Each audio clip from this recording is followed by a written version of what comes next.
And hello, hello, hello, hello, hello, hello, hello, hello, hello, hello, hello, hello,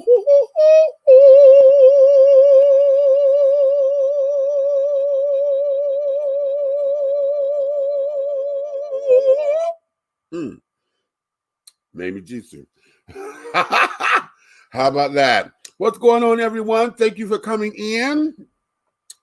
And thank you for joining us. How are you? How's everything in your world? What's going on in your worlds today? And it's another glorious day, my tea sippers, and you know what time it is, my darlings. It's time to get all of your crumpets together because, darlings, it's time to dish tea. And you're dishing tea, darlings, with big meats. Okay, I had this a taste for ice cream, right? And here's the ticket. You see my Wonder Woman mug? One of them. I have a number of these. But I thought it'd be so cute because the ice cream that I'm eating is called Golden Lasso. It's Wonder Woman ice cream that they had at Kroger's.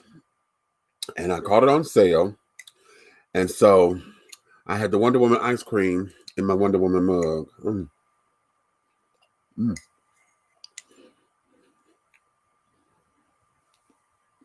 Sickening. Okay. Oh. And see, it's like a butter toffee ice cream with a caramel swirl. They got butter toffee pieces in it. Yeah. If it has some chocolate on it, honey, it'll be like a Heath candy bar, in ice cream form. So yeah. And what I enjoy is that the toffee pieces right there, and sit back and then let it melt in your mouth and all that. Oh, child. Because ice cream is cute. It's expensive as hell. Because it's like $6 for a little pint. Okay, look, no, it's more than a pint. That's a quart. But I caught it on sale for less than that. And that there was cute. So I'm like, okay, that there is where we are. So coming on up in here, I thank you. And I want to get down into it. My co-host will be joining me momentarily. Hopefully they're going to be up in here.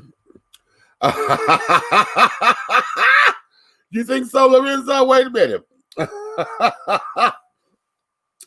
Yeah, Sex in a Cup, baby. Oh, now you got to catch it, baby. See, you went there. Because, yeah.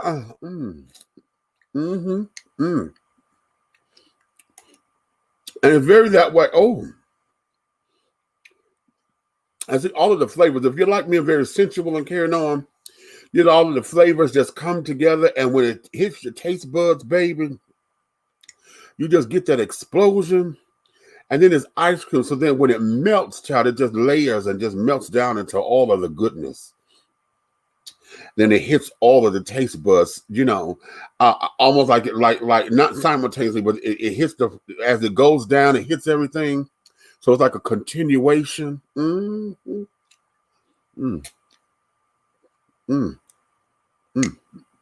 right there. Then you get that damn little toffee piece. And it just melts. Oh. Child. Y'all gonna have me sitting up here trying to talk ice cream and candy. See, for those of y'all, well, y'all don't know, child, I like to use food in my little playtime, honey. So I better put this damn thing on. Never mind. I'll leave it there. Let you explore or let your mind wander. Okay. Okay. So that's what this is, honey. Yes, my darlings. Wait a minute. Is my thing up here? It is not up here, right? That is not the right way. Okay, I got to redo that, but it's okay. Okay. Who do we have? Okay. Hello to everyone coming up in here. I'm seeing folks come in. Hello, hello, hello. And all of that. So now let's get into this because there's a few things that I want to talk about today. that I believe will bring us some interesting and wonderful conversations. You're going to see me looking up at the TV screen from now every now and again, because I'm trying to see what's coming through the pipeline and things. One of the biggest stories that we have here in Atlanta is that I'm calling the Corona cop call out. Okay. The Corona cop out, honey. A lot of our police officers here in Atlanta, and let me stress the city of Atlanta, not a lot of the surrounding little cities or suburbs or anything like that, just in the city of Atlanta. A lot of the cops today called out sick. They just called out. And it was something. Now, they have not given us a total of how many officers called out. They did say that they still had enough on the force to make some shit happen. Okay, so if you have issues or needed protection or needed the police, that they still had enough people there who were going to be able to come to the rescue or to the thing. But the question is, why do we believe that folks felt the need to call out? Why was that so important? Remember when teachers used to do that whenever they were going on strike or whatever, the teachers unions and things would call out and nobody would show up, but at least with the teachers, no one would show up. You know what I'm saying? And it forced the unions that carried on to get what they want. It forced the Department of Education or public education system to sit down and have a conversation. Now, I want to say this, that I did hear that a few days ago, over the weekend, we had a number of officers that just totally quit. They gave their resignations and carrying on. And so because of that, I did hear that one officer said that he quit the force because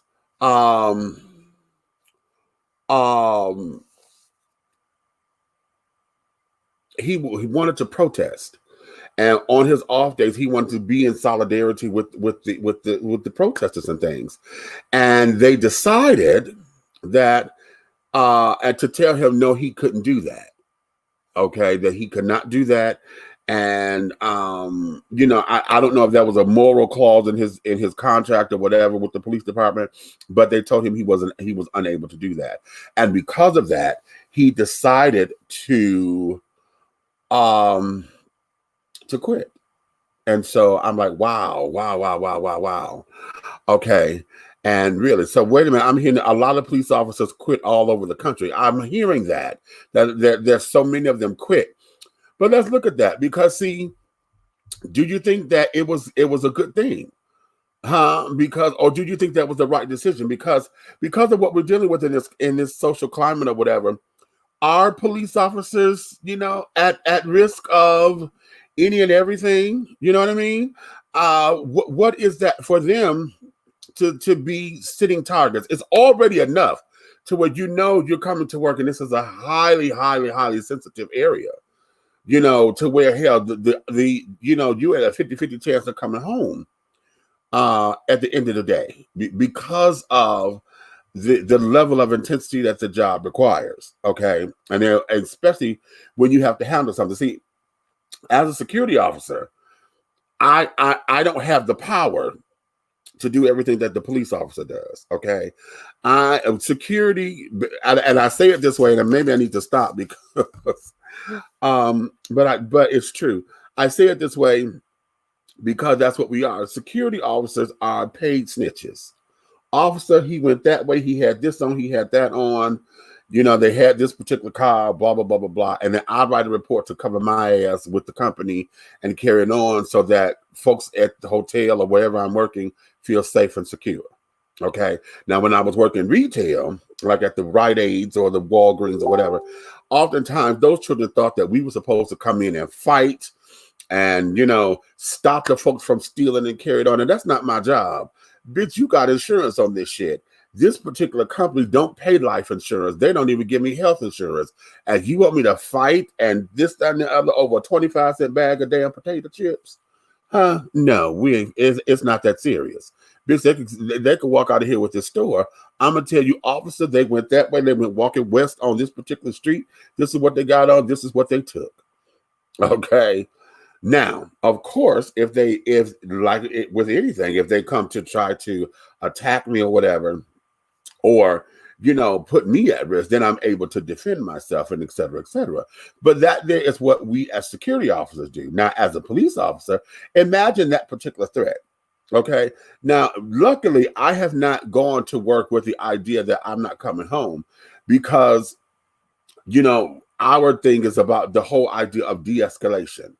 You know what I'm saying? To take a situation, de-escalate it and carry it on, and to make it, to make it as comfortable as possible for everybody. Because I don't like doing paperwork. Number one, I really don't. And then because I work in a hotel, Lord knows, I'm the king of kicking you out.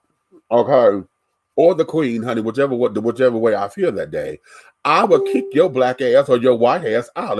Most of the time, I've had to kick out a lot of white folks. Okay. Believe it or not, because they have just been unruly. They think that they were above the law and carrying on. Black folks felt as though because they spent their money, they could just do whatever the fuck they want to do.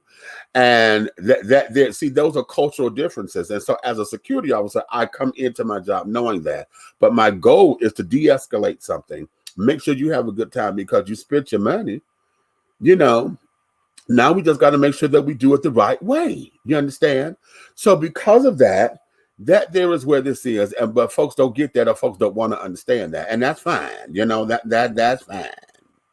But as a police officer, your job is to respond to the calls that folks like me can't respond to. When I call you and say somebody over here acting up, and I'm not going to break up a fight.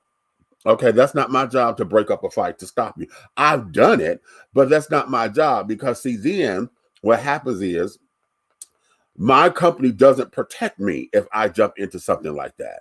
Because if somebody get hit or get hurt, I'm not supposed to break up fights. So if I went in to try to stop it and somebody got hurt, then all that comes on me. The liability is on me. The company not going to have my back. So I have to call the police and be like, listen, we got a situation. I need you here. Stat, blah, blah, blah, blah, blah, this, that, and the other. So they have to come in and they have to respond. They have to respond to the gunshots. They have to respond to the domestic violence situation. They have to do that. So their mindset is there is a 50-50 chance that I may not come home. Okay. So having said all that, and then with the climate that we're in right now, do you blame them? Are we looking at this realistically speaking? There's some people who are practically and frankly just out to ambush police officers and feel as though an eye for an eye. If you killing black folks or killing black men, or you don't kill Breonna Taylor, or you don't kill Sandra Bland, or and we go on and on with the names. There are a lot of folks who may feel as though that they're supposed to target and ambush police officers and set them up because they're not going to get it until they start dying too. Is that legitimate? Hell yeah, it's legitimate. Okay, because just without the ethics of it, just the code of it all. If I can't get your attention, then hell, some of y'all got to die too. Some folks feel that way. Some folks will act on it. You understand? And if they're acting on it, then what does that do for a police officer? I've heard people say all the time, gun owners, okay, sit up there and say, no, I'm going straight for the head because they come to work with bulletproof vests on, so they're going to protect their chest and everything. I'm going for the head because I'm going to take them out. I've heard 3 people tell me that. Okay, so is that a fair assessment? Let me get out of this. Because it done got too hot in the kitchen, huh? Y'all talk to me. Let me go over here to the comments and see what's happening. Let's see, Charles Scott. Hey, Charles, how you doing? Thanks for coming in. How do you say? Well, and the irony was crime didn't rise. How about that? Okay. Everybody didn't go on no damn crime spree. The children didn't go out there looting and carrying on, things of that nature. Lewis, you say, well, they did that because the mayor might take some millions away from them and put it to good use. So you think this is a protest because they're talking about the whole idea of defunding the police. Okay, that's interesting. Okay, I put that up there. A lot of officers quit all over the country. Okay, how did you say what? A lot of officers in Atlanta have a great relationship with Atlanta citizens, even the criminals that are, there are no hard feelings. So during the protest, you've seen protesters and cops having conversations and cracking jokes. So you know that's not what politicians, protest saboteurs, toxic cops didn't want to be seen on the news or social media. Okay, I want you to expound on that. See, your ass need to be in this conversation. As a matter of fact, what I'm going to do, I'm going to send you the link because I want you to come in on this. Now, if you don't want to have your picture up here, you ain't got to put your picture up. But I need you in on this particular link because you typing and carrying on, it's not going to do me. So give me a second so I can pull this link and get you here.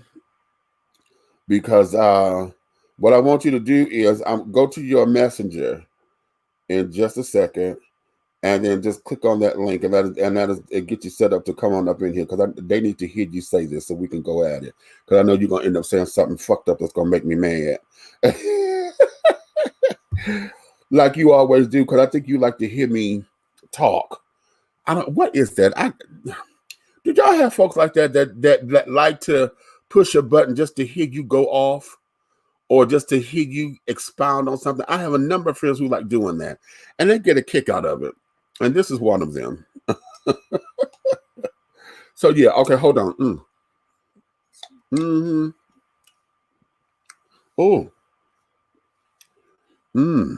Sex in the cup. That's y'all say. Okay. Oh my. Here go one of those toffee pieces, y'all. But anywho, let's get back into it. I am under the impression that, again, I'm not necessarily for the idea of defunding the police the way that it's being presented. I think we need to relanguage that and repackage that, because right now, to hear defund the police, what a lot of folks are hearing is dismantle the police and do away with police. That's what a lot of folks are hearing, or how they are interpreting that to mean. And that's not true. What it is that like the military, like everything else, we have put so much money to give you to protect, get the good weapons and get this and get that. And then at the same time, what is going on is we start to see the money is either not being used properly, or the equipment is not being used properly, and or if you say you got all this damn training or whatever, where is it? Because we're not seeing the benefits of where that money is going. You understand? And because of that, oftentimes folks end up wavering. You know, I would love to see, and this is why Harold Dennis, he's running for DeKalb County Sheriff. He and I, when I interviewed him, he was saying that one of the things that he wants to do is to bring back officers walking the beat. Remember when we had that? Well, I don't know. Those of you who are in my age bracket, y'all remember when the police officers used to walk the beat. Okay. And they were in the community and things. And then here was the other thing. We did not hire or have police officers that did not live in the community. You understand? Those who were policing the community and carrying on were right there from the community itself. So you knew the highs and lows. You knew the ups and downs. You knew who the drug addicts were. You knew who the dope dealers were and carrying on. But we had a peaceful existence. And it wasn't like you were trying to automatically try to set up the dope lord and carrying on to get him busted or whatever. The thing of it was, he knew not to bring that shit around, and he knew, just like everybody else, you know how to do your dirt without getting caught. Okay, you know the police officer live 2 houses down. You know damn well you ain't gonna have no traffic and stuff all times of the day and all times of the night. Because why? The police officer lives here. Everybody in the neighborhood knows that. So that means everybody got their eye out on everything else, because why? Somebody go run and tell him, oh, they doing this, or oh, they doing that, right? So with that, we were always good at policing ourselves. In Detroit, we had what we call mini stations. Okay. Now, oftentimes they were, we had a lot of community volunteers that did some of the paperwork and answered calls, and those that, for those who had questions, regarding the policeman's ball and that kind of stuff, and how to go about doing this. And so we had that, but we had many stations where police officers were actually there, maybe 2 to 4, depending on what it was, but we actually had the mini station there. If somebody needed to file a police report or whatever, they went to the mini station first, did what they needed to do there, versus taking up all the time to go to the main precinct or whatever and get all, so we had entities and stuff that made our police officers available, and it made them more aware and made them more tangible to the community. You understand? Plus, it built relationships and carrying on. I know in Detroit we had the police athletic league. We call it the PAL, and that there was when the police officers would come out into the community. They had sporting events for all the kids and things of that nature, and there was a constant interaction with the community to keep our efforts together, so that we were not afraid of the police officers. You understand? And we've gotten away from a lot of that. We've gotten so far away from that. We're so far removed from that, to where now, here we are now, police officers calling out sick, don't want to come to work, don't want to be engaged or take the oath of office that they said that they, that they wanted to respect, or that they swore to respect and uphold. So now we have so many of them that just called out, and then a lot of them are just flat out leaving the job altogether. So what do we need to do in that particular instance? Let's go here. I got a few more comments coming up on the budget. Out of the budget, there is close to $230 million or 235 in the budget. The original budget shows $214 million goes to the police alone. Wow. Other things like urban improvement and ethics commission and a lot of other stuff that kids in poor communities need altogether is less than $6 million. Are we sure about that? Or are you saying that they're only allotting less than $6 million to those particular programs? Because one of the things that I see that we definitely need to have funded is a coalition on the homelessness, and also for mental health. A lot of police officers are not equipped to deal with those out there who have mental health issues. Okay, hey there, what's going on, Otis Mack, Chicago's heavy diva? I see you there, baby. Thanks for coming on up in here. Otis is going live, y'all, at it's 11 o'clock. It's at 10:30. It's 10:30 Chicago time, child. That's 11 o'clock, 11:30 our time on the radio. So we're gonna get there. So I'll go over there and chill with him for a second. So yes, children. What we have to do is start to if you're saying that the monies are misappropriated, that they were saying about $230 million goes to $214 million out of a $230 million budget goes toward the police. Is that right? Is that right? Child bad.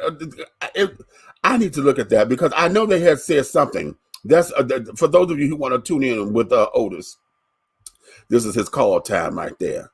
9 to 11. That's what you say, baby. What you say?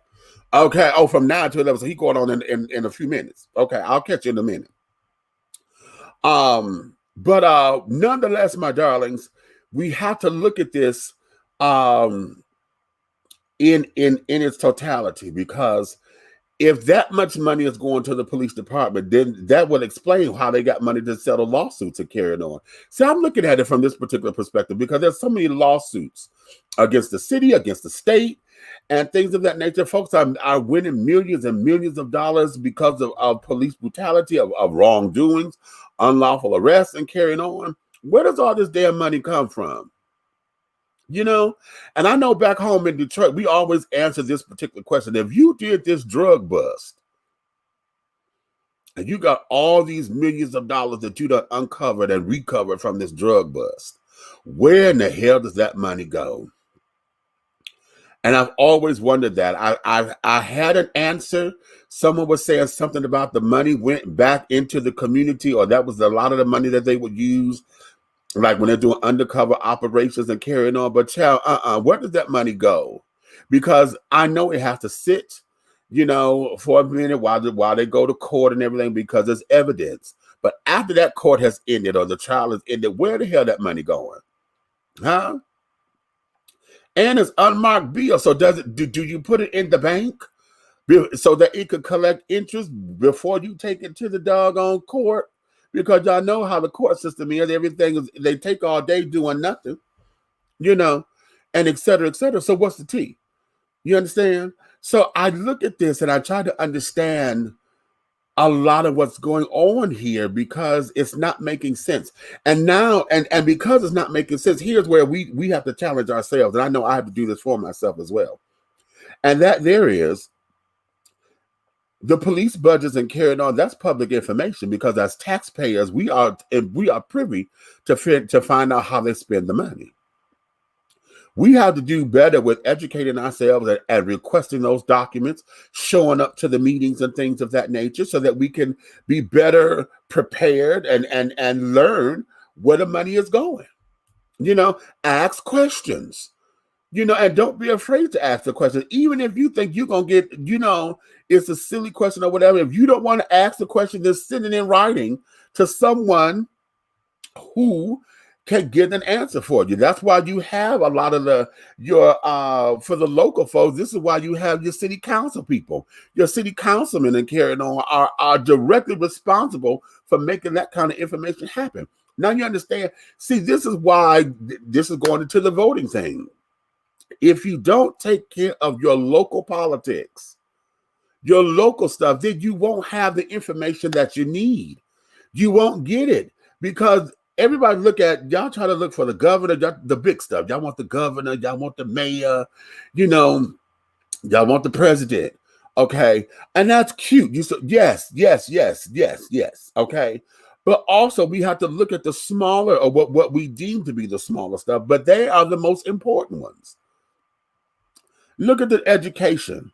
Look at the school superintendents and carrying on. Do y'all realize what mess that we in? Because now the current school superintendent, I thought she was doing a fabulous job, but apparently they want her out, and her contract is up, and the teachers union and stuff decided not to renew her contract or whatever. So now they're looking for somebody else to come up in here. Really? I thought she was doing such a phenomenal job with turning around and carrying on. We came out of a lot of that cheating scandal, as best we could, and she did her damnedest to do all that. But again, this is what voting and stuff does. This is what we have to do to make sure that our voices are heard. Now, back onto these police officers, where do you think this is going to go as far as the children wanting to call off work? And how long do y'all think this is going to happen? Because remember, a lot of them had to work. They were essential jobs. So they had to work during Corona and carrying on when we were quarantined and still up under quarantine. They had to work.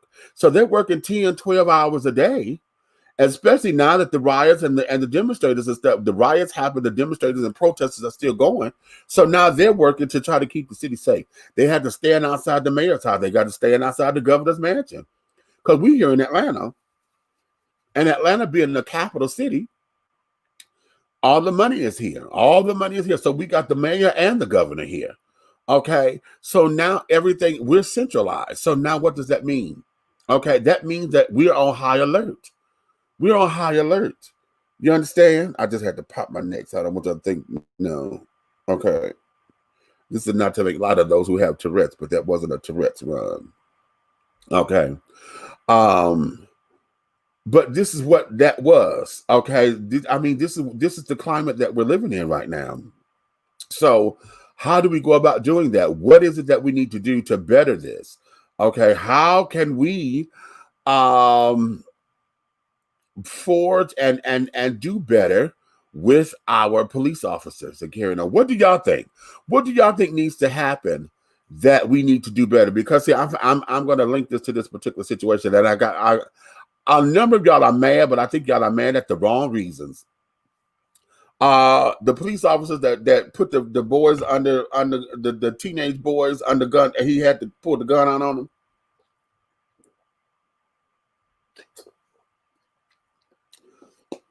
I know y'all heard that on the news because that made national news. Okay, the Atlanta police officer had the 5 teenagers. It went all over the place because it made it to Twitter, it made it to Instagram, and all you hear are the parents, are these women. Oh, they kids. You hear all that, right? Now, because I heard and saw the news clips and I saw the body camera images, I heard the 911 call and things that they had released, I have a better understanding of what went on. And the way how I'm fixing to say this is going to sound a little bit that way. But let me take it from the parents' issue, from their point of view first. Because someone who may be walking up on the situation and all you see is a police officer with a gun pointed at 5 babies, I can understand how they went into a frenzy, okay? Especially considering the climate that we're in, where it just seems that police officers are trigger happy, okay? So I hear that. I understand the pleading. I understand everything else that is going on in that particular moment, okay? However, what they didn't do, and this is what I heard this all while it was going on, that's the officer telling the boys, don't pay them no mind. I need y'all to listen to me. If you listen to me, we're going to be all right, okay? I want y'all to listen to me so that nobody gets hurt, okay? And we stayed there, all right? He stayed there, and he was able to coach those kids into something.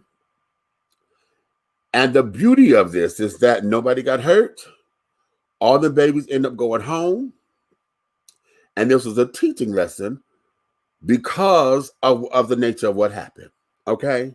Now, let me tell y'all the story that came out on the news for those who didn't hear it. And I see Aunt Nikki done came up in here. She's getting herself together. I'm going to bring her in a minute. The news reported that there was an Asian man, had a little corner store or whatever. The boys came in, okay? Stole a couple things, the chips or whatever they stole from him, okay? Now, here's the part. I think he said they came twice. Don't quote me on that part. But the first time they came in, they did come back because he said there was a little fight or something in the parking lot, okay? Now, on the call to 911, he said there are 5 teenagers. Someone has a gun. They did not pull it on me, but they're in my parking lot, and one of them have a gun. Okay? The dispatcher said, are they men or teen? He said, no, they're teenagers. Okay? That's the call. 5 teenagers got a gun. Okay? As a police officer, that's what you are going to do. You're going to go to the call of 5 teenagers that got a damn gun. Having come up on them, because they said that he came up on, he was following them for a minute. He came up on them. He was at a distance. He didn't pull right up on them or whatever. He stayed at a distance. He pulled his gun because now it's 5 of y'all. I don't know who got a gun. I don't know what's what. Okay?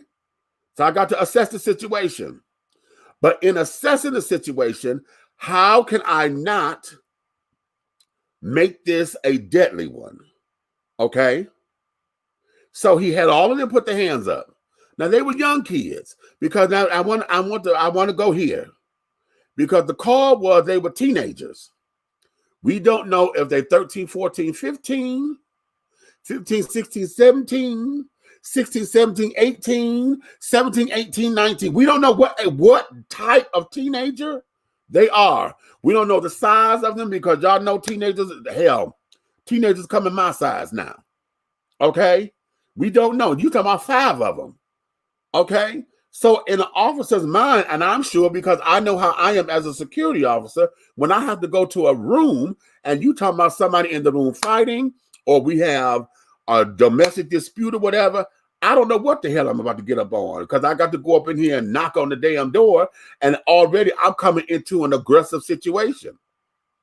You know, so I don't know what's going on. Then you talking about 5 of them. So at best, I have to think it's 5 motherfuckers my size that I got to deal with. So hell, I got to go into Wonder Woman mode prepared. Because I'm like, okay, if I got to flip and dip and this, that, and the other, okay, let me brace myself. Okay, now I don't carry weapons on mine, but police officer does. So now he get out and have to command the situation because there's a gun present somewhere. Now we got all these people hollering. Okay, all these people hollering. My baby, they just babies, they just babies, they just kids. Then he had to take control so that they don't get spooked and scared. Listen to me. If you listen to me, so that nobody gets hurt, because I don't want to hurt nobody. Y'all can hear him saying all of this. All right? After he got it under control, then found out that they had took the gun and threw it in the woods. Okay? So now, nobody has a gun on them. The kids are already scared. So now he done went through, listen, y'all can't be doing this. And then when he got the gun, and he saw what the gun looked like, it was a BB gun. That gun looked like his. And he told them, do you see this? This gun looks like mine. It looks like mine. You can get hurt, if not worse. He told them that to them babies. You understand? Now, I'm sure he had to call because we saw that there were other police officers there, so I don't know what happened if other cops came in because they heard the call or were trying to respond for backup. That's unclear. But that was the lesson, and them babies went home. All 5 of those babies went home. All 5 of those babies. You understand? Nobody got charged. Didn't nobody have to go to jail. They let them babies go home because the experience of all that was enough. You understand? Especially when you got mamas and aunties and whoever else hollering and carried on. All right? Now, it's debatable. Y'all can sit up here and debate me all day. They didn't have to pull that gun out on them kids. Those were just kids. Let's look at this from the other way around. Okay? Let's look at this from the other way around, because let's say that he did not pull that gun, okay, and just walked up because now he responded to a call. And y'all know what the fuck I'm finna say, because y'all know it goes down like this. You know damn well it goes down like this. What if he had went up there? Now, hey, I'm responding to a call. Y'all fit the description. Then you got mouthing off little motherfuckers who want to sit up there and be bad. Okay? Because y'all know that's what teenagers do. Teenagers love to defy authority. Okay? Now, what if one of them had pulled that goddamn gun just to be bad? Huh? What if? And then he had to pull and play quick draw McGraw because you don't know what the hell is going on. Then one of them, if not all of them, would have been laying out. You understand? So this here, I don't care how we look at this, we could debate that forever and a day. But that officer, and he was black, that officer did what he was supposed to do and de-escalated that damn thing and let those babies go home. You understand? We not crying. We not saying, oh my God, he killed the baby. If you listen to the tape and everything, how it unfolded, especially when he telling them, y'all can't be doing this because this gun looks just like mine. We don't know this ain't no real gun. We don't know that. So for that, those are the officers that we need out here on these damn streets. You understand? Those are the ones. Those are the ones. And I'm going to tell you why I'm pissed. Let me tell you now why the fuck I'm pissed about it. You understand? Because, Nikki, I'm finna bring you in. I'm finna bring you in. Okay? Because I know you're waiting. I'm waiting. Go ahead. Tell us why you're pissed first. I ain't saying, go ahead. Tell why you're pissed. What you pissed at? I am pissed. Because, let me bring you a little closer. Okay. Why you I'm pissed? Pissed because the motherfuckers who did the damn press thing. What did they say? You talking about T.I. and whoever the other spokesperson was for the family. He getting on my damn nerves. I couldn't even watch it. So go ahead, tell me what his ass said. What he said was, listen, when we gonna start seeing white kids getting pulled over, and when we gonna start seeing when white kids get held at gunpoint by the police officers and stuff. That's what I want to know. How come this always a black thing? Wait a minute. Because that's what this is. And then what pissed me off even further, I was like, wait a minute, don't make me get ugly with you, motherfucker. Okay. Let me get ugly with you because that's why I didn't listen. I knew he was gonna say some shit to piss me off. I'm so glad I listened. The same T.I. that went down on gun charges. So you know what this motherfucking game is. You know how this game is played when it comes down to goddamn guns. So don't give me this little bullshit about I want to see white, because right now we ain't talking white right now. We're not talking about a white. This was a black officer in a black neighborhood that did on a good call. That was an actual good call. That wasn't him rolling down the street and just profile some people. He was called to that situation and he handled it like he was supposed to. This is what we talked about, because had that been one of those white cops who are overzealous, it might not have ended up like that. And this is why we have to police our own. Now, here's the other thing that pissed me, and this is the part that I think that's really up under my damn nail bed. The spokesperson for the family, he said, one that was saying the baby all traumatized and all that. Not the woman, the man. Oh, okay. It was the man. The man stood up there and said, I know when this goes out, the news and stuff is still gonna sit up there and say, y'all gonna make this all about the BB gun and carrying on. Y'all gonna make this about the BB gun and the store getting robbed or whatever. But what about this family? Motherfucker, if it wasn't for the goddamn BB gun, the police would have never been there. Exactly. And I've told you before, even though you guys might have seen it on the news, I had one of those. My gun looked real. It was a BB gun. It took metal BBs, and it had CO2 cartridges in it, and they hurt. Mm-hmm. You shoot somebody in the face with one of them, they're in the hospital. I promise you. Okay. My son is very dark skinned. I shot his ass in the leg when he was a teenager for lying about where the fuck he was at. Okay. And his dark skin, because I'm talking about Molly. You could see the bruise on his dark skin. Now you don't went to the juice lady again and ain't told nobody. See? No, these are just empty. I made my own cocktail. Oh, okay. Yeah. But those things are very dangerous. The CO2 cartridge being in those guns make the speed come out like a bullet. Mm-hmm. Mm-hmm. So, and if you got metal BBs in yours like I had in mine, they can absolutely injure somebody. It might not kill them, but it will definitely seriously injure somebody. Okay. They have to get away from the all cop thing. Right. Okay. The people are trying to make it seem like, if it wasn't white kids, okay. Well, we don't know, because a bunch of 5 white kids don't walk around in a black neighborhood. How about that one? Number one. Number two, that when it comes down, see, here's the other thing that we have to do with our media department, because our media don't necessarily patrol white neighborhoods like that when they get called. Exactly. You understand? Exactly. Because I got another story for y'all when we finish up this one on the flip side of this bullshit. They don't go and ride down with police officers, because the news teams and stuff, they have the police radios and stuff. Those trackers. Yeah. So that's how they meet them at the scene. Yeah. How about y'all start tracking down to the damn trailer park? How about that? Okay. How about that?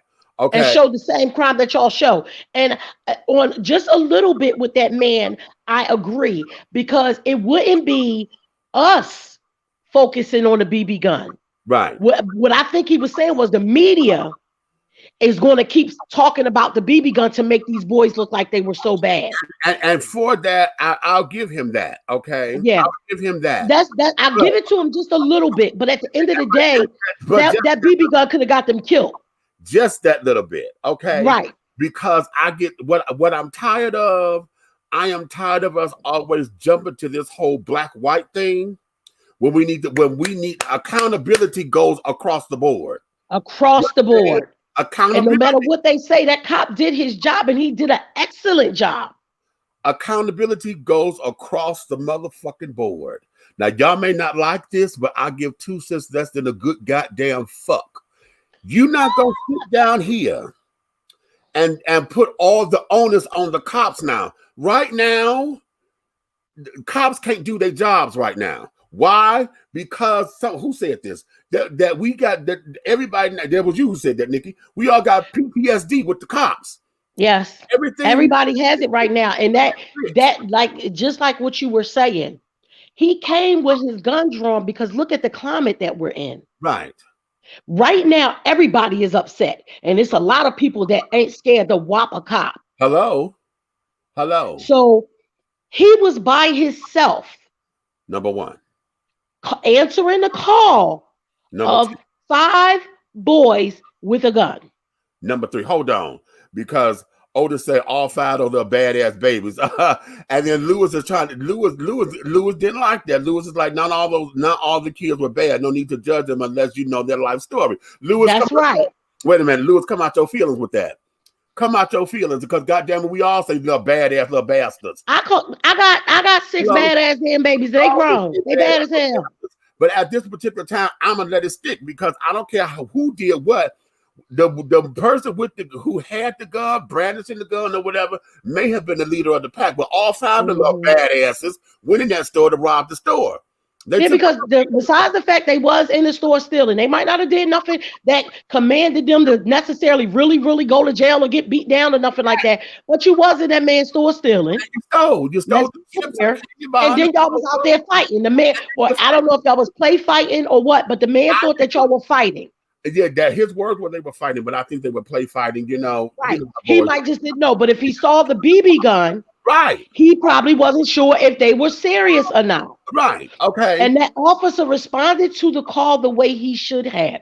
He didn't come all crazy, jump out, get on the ground. You know how they usually do. Okay. He just said, put your hands up. Exactly. I want y'all to relax because I want to know what's going on. Okay. So that there is where that is. Okay. Now wait a minute. How says what? How does T.I. live in an upper class white neighborhood with no police, but come to the inner city Atlanta with tons of guns, starting fights in clubs that damn near end in shootouts. Exactly. He lived right in Stockbridge. Wait a minute. He lived right in Stockbridge, where it's a gated ass community. Well, actually, to go in his community is not gated, but every house is gated. Okay. We've been there before. What your ass say? Get Susie Ann and Paul Diaz. I can't. That's Susie Ann and Paul and listen. We ain't doing that today. Okay, listen, right, because you leave Miss Becky and Karen. Look, and Karen. Becky and Karen and Beauregard and Biff and Miff and Hildegard. Remember? Right. Okay. Hildegard. Okay, Hildegard and Buffy. Okay. Now I know we got some other things on the agenda, but let me throw this in there real quick. I had sent earlier the link about the past. Let me go turn my air on. I'm sweating, so I'm gonna come out of here. But let me go. Okay. Okay, guys. So there's a pastor in Virginia, right? Black pastor in Virginia. He owns an apartment complex, right? He's at his complex and he sees five, one, two, three, four, five white people. I'ma just say not upper class white people, okay? Coming to his part of his apartment complex where his dumpster and stuff is for his tenants, trying to dump a refrigerator. Okay. They're trying to dump a refrigerator. He tells them, this is private property. You guys are trespassing. You got to go. These people surround this damn pastor,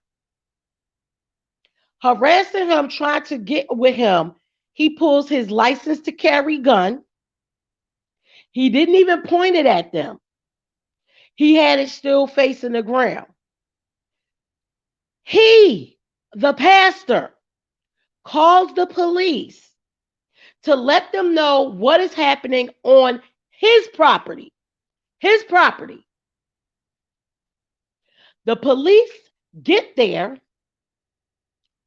immediately go over to the white people, talk to them without talking to the pastor. Now, the pastor is the one who called them.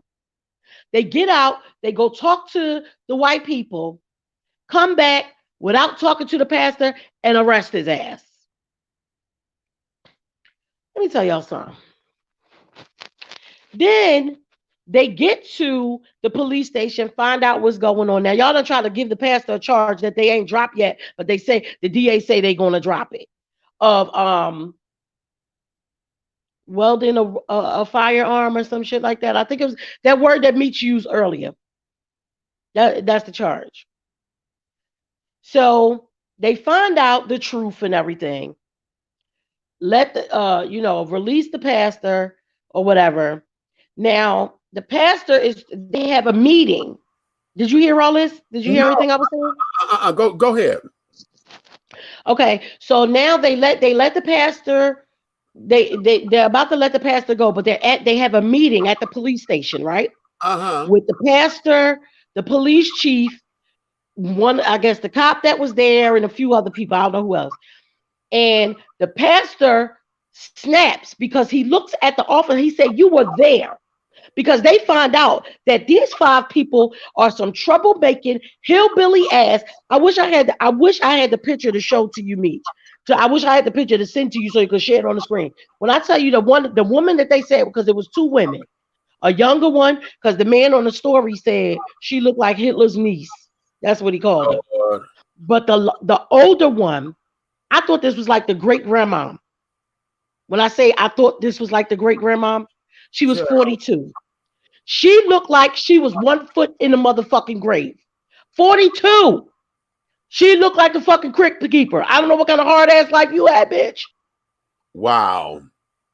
So even though they're going to drop the charges and whatnot, why, if this man is the one who called you about five people trespassing on his property and about to illegally dump a refrigerator in the dumpster that is made for his tenants, he calls you and you arrest him Don't because he told y'all, I pulled my weapon. I didn't point it at anyone, but I pulled it because there's five of them. And right. you get out the car with your white ass and go straight to the white people when they're not the ones who called you. That actual pastor called you and you Wow. didn't talk to him. You came right back to him and put him in goddamn handcuffs. Wow. Wow. What the hell? Girl, wait. And I know you might not have got a chance to look at it because you was on your radio show earlier when I sent you the link. Because Okay. I sat here and watched the whole YouTube. It was they showed the whole thing, like the whole story on it. And Uh-huh. I'm like, and this just happened like June 4th, 5th, something like that. Mm, mm, mm. And the chief, the police chief and everything, he's like, I'm really disappointed in my officers, and get the fuck out of here. I don't want to hear it. You know why? Because your officers are trained that way. Right. When those people that was messing with that man have been in and out of jail all the time. And he's a whole damn pastor doing good in the community. He got a whole goddamn apartment building so people can have somewhere to live. And you arrest him? Child, now listen. Okay, now this is real good. And the reason why I say this is real good is because here we have now the flip side of that particular coin, where here I'm calling for protection, and it is the white children who are the perpetrators. Mm-hmm. But yet I'm still the one who get arrested. Right. Okay. But we've seen this. And I will say they all are arrested and charged now. But No, the fact of the matter is, you motherfuckers. the fact is, your duty is to. When has ever the police walked up to somebody who wasn't the one who called them? They always go to assess the entire situation. It's two sides to a story. When you get on the scene, you say somebody called, blah, blah, blah, and you like, I did. Right. I'm the one who called. Right. Okay, hold on. There's something here that I didn't see this yet, but I'm gonna share this in a minute. Okay. What it is, it's about a white guy who gets attacked by white guys. Ooh. And yeah. So white on white crime that's actually being shown? Shut up, fool. No. He gets the hell? Are you crazy? Are you serious? I know they knock him in the face for something, but I don't know for what. God, it ain't no like he an ally of ours and they mad and they done fucked him up. I think so, but I want to see I just want to see exactly what this is. Stephanie Mills have put this up on her in her videos or whatever. Okay, sure. Let's see what's going on. But before I go there, okay. Oh wait a minute. Lewis said, "What complexion protection? That's hot." Come on, Paul Mooney. That is hot. Complexion. That's what Paul Mooney say. That's what Paul Mooney always says. Is that one of his? Okay, I not heard. I have not heard him say that. They had the complexion for the protection. That's what Paul Mooney said. They had the complexion for the protection. All right. Haji says, I hope that he has complaint with the Internal Affairs and complain to the mayor during the mayor re-election. Okay. I don't know about the mayor stuff, but I know he has a counter thing going on. Okay. He said this is what they said, because it made me sad. Like I always tell everybody, I'm not a Christian or anything, but I respect other people's faith. They said that man was so broken. When he had the press conference with them, he let them know he went home and he just fell into his wife's lap because he was so frustrated, like one of those mad with God moments. And he said his wife started praying for him like he ain't never had prayer for before. Wow. And he said the hatred started lifting. But you know what I'm saying? Like, that shit takes you out of here. It does. That lets you know that somebody that's supposed to be a leader for us. Exactly. Can still be broken. And that shit ain't right. It ain't right. It ain't right. Exactly. That there is fucking bullshit. And you know what? I'm kind of glad I hadn't seen that yet, because I know, I don't like necessarily being mad all the damn time. I know, and lately it seemed like that's all we got. Everything just pisses me off, That's why I laugh at some of the stuff I see on Instagram and stuff like that when I see all the crazy stuff, because I need the break for the laugh. Exactly. Because right now, it's like we are just so mad.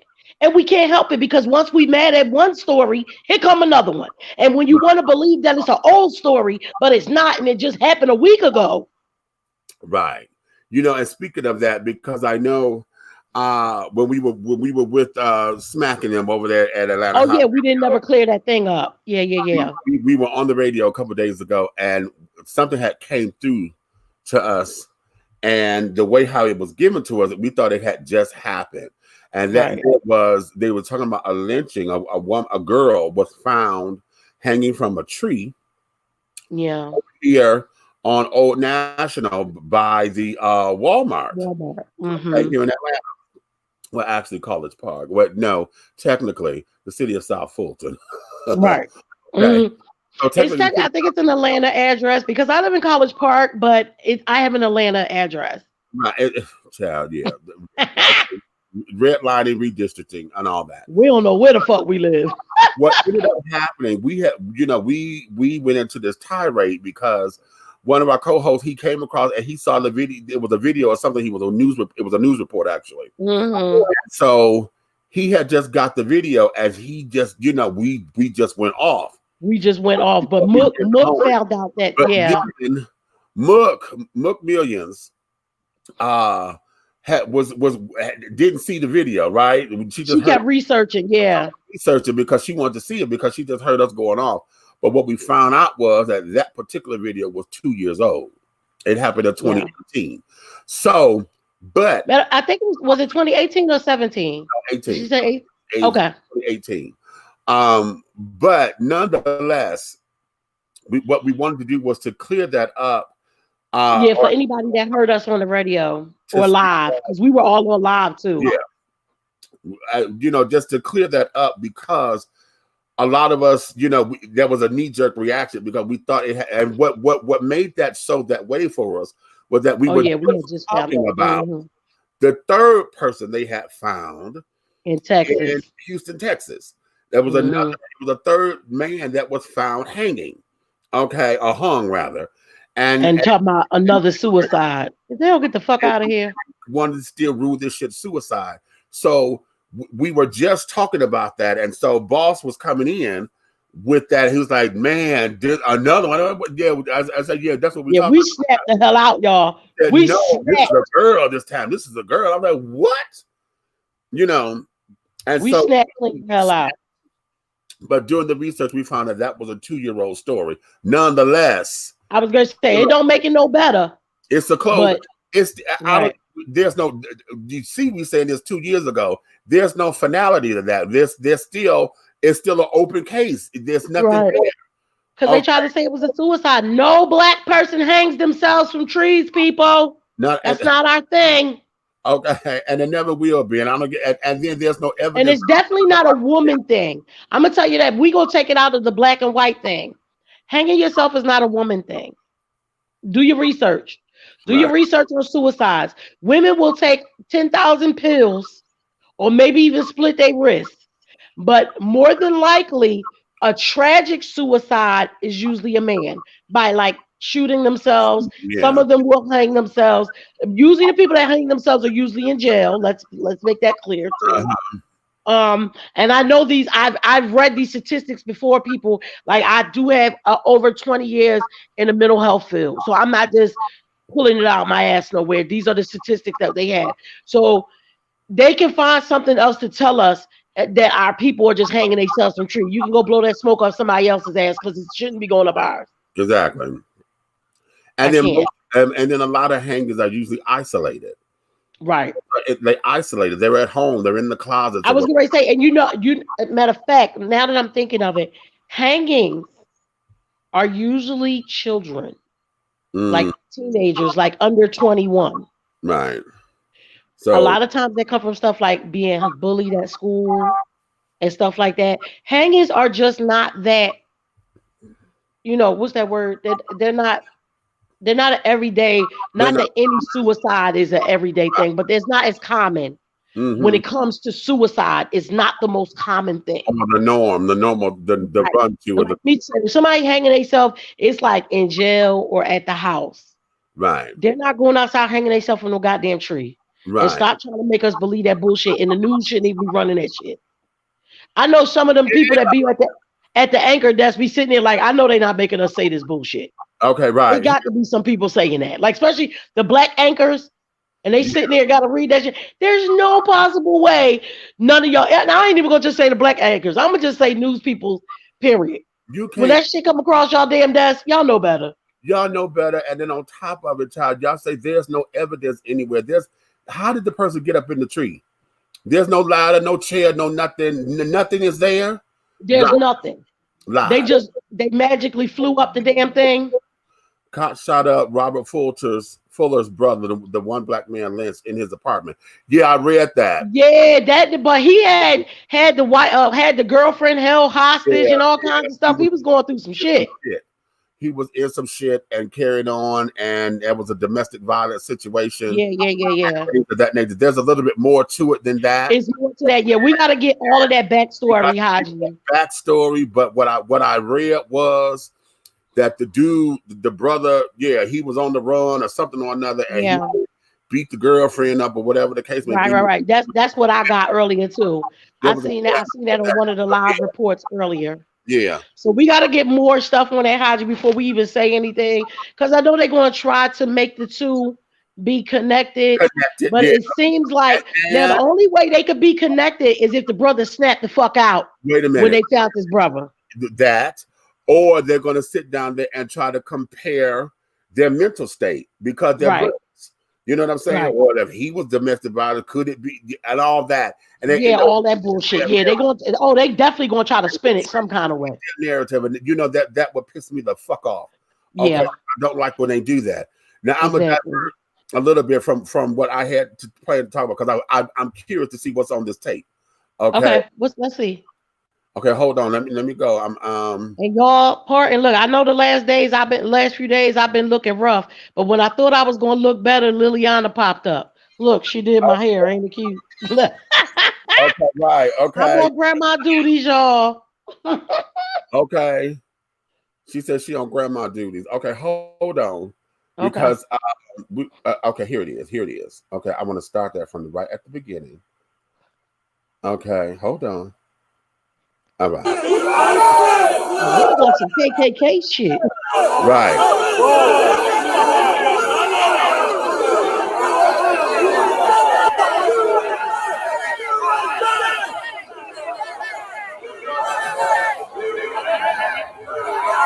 It's a fucking Klan rally.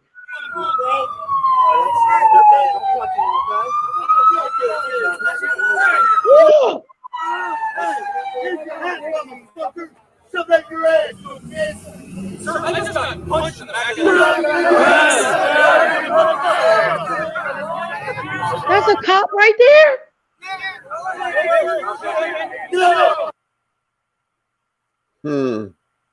Ain't that a cop right here at the bottom of the corner right there?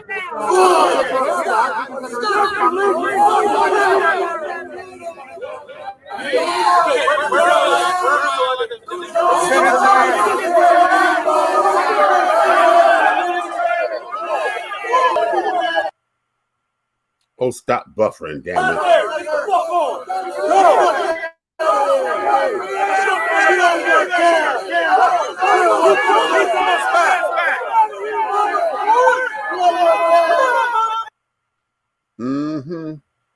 Those cops was right there and let them punch that man in the back of his fucking head.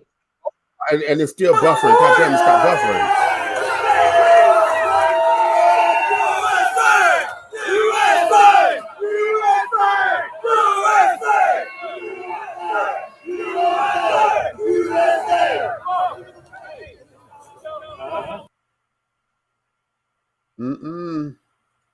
Now I got to find out more about this one. Well, we know that that was like a white power movement type thing because that's what they yell out at them things. Yeah. I remember when we were stationed at Fort Bragg, right? 1992, Fayetteville, downtown, Fayetteville, North Carolina. This shit fucked me up. They had a real Klan march. And me and Brian just was like, we need to go see this shit because I'm just not believing this. And they really have like real Klan motherfucking parades. Right. Downtown in Fayetteville, North Carolina. The shit fucked me up because I didn't even know that they did shit like that. Okay. I thought they had their own little stuff in their own little areas, but they really did a march through the downtown. Right. Which I mean, I guess it's their amendment rights to do so, but I'm just saying it shocked the hell out of me. I ain't never seen nothing like that before. Exactly. Yeah. Okay. I'm trying to figure out, and you could tell that that boy looked like he was on the Flowers Child type thing, a Uh-huh. little hippie baby. I That don't know what he was fighting for, but that's what it looked like. oh, I'm gonna tell you what I think it is, honey. I think he's a proud American, and I think he's also LGBT. And I You think believe, no? honey, whatever this is, child, he was there because the question was, where do I have a right to protest? And they said and then they said go to Cleveland. They said somewhere, or Cincinnati, something with a C. Yeah, but you ain't gonna do it here. It's basically so they would basically tell him to It get was either LGBT or it was motherfucking Black Lives Matter. okay. One of the two, Um, or it both. it could be all of the above. Okay, Right. it could be all of the above. But that's crazy. What's how to say? Remember, they um didn't that to the one of the key witnesses in the Amber Gaia trial. They didn't do what? I don't remember. What are you talking about? They didn't do what? Shoot up the house, or what are you talking about, Haji? Okay. So now that I wanted to see that because I thought that was very interesting because again, the part that I wanted to get in with that is the idea that those who are protesting, because it's funny that you say the white on white crime with her because he blatantly knocked the shit out of him in the back of his head. And ain't nobody do shit. Nobody do shit. The police officer, he said I just got It hit was two of them because it was one down here and then there was one in behind them. right there, and was like, oh well, and was like, oh well.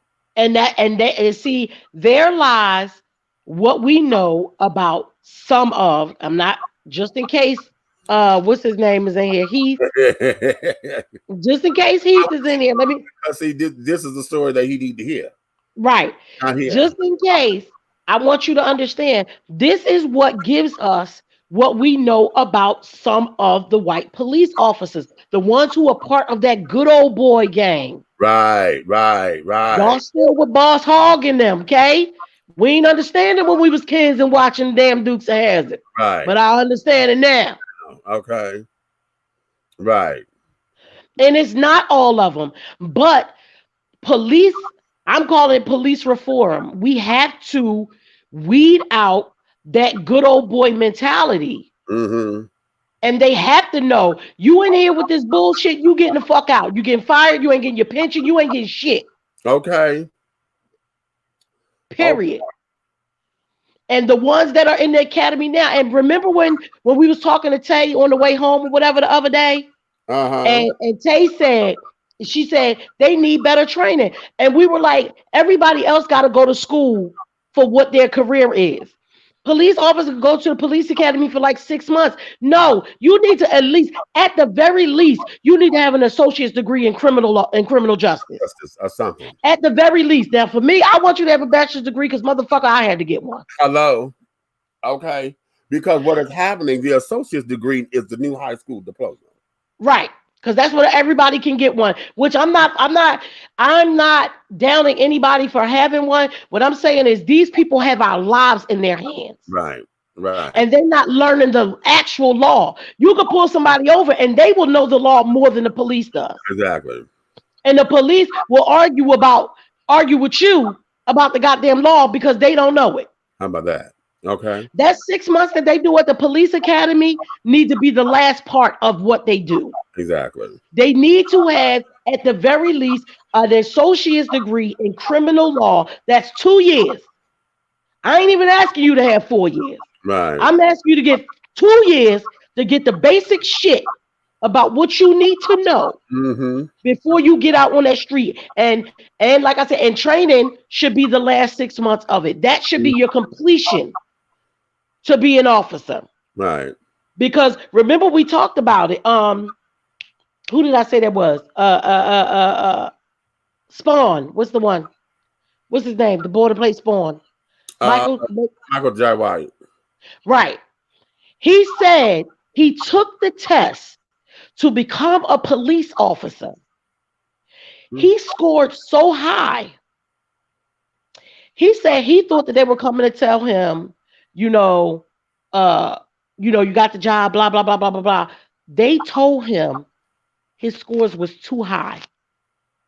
to be a police officer because the way that he think and the way that he answered all that stuff was too smart. I'm gonna send you. I'm gonna send you the damn link. He broke it down.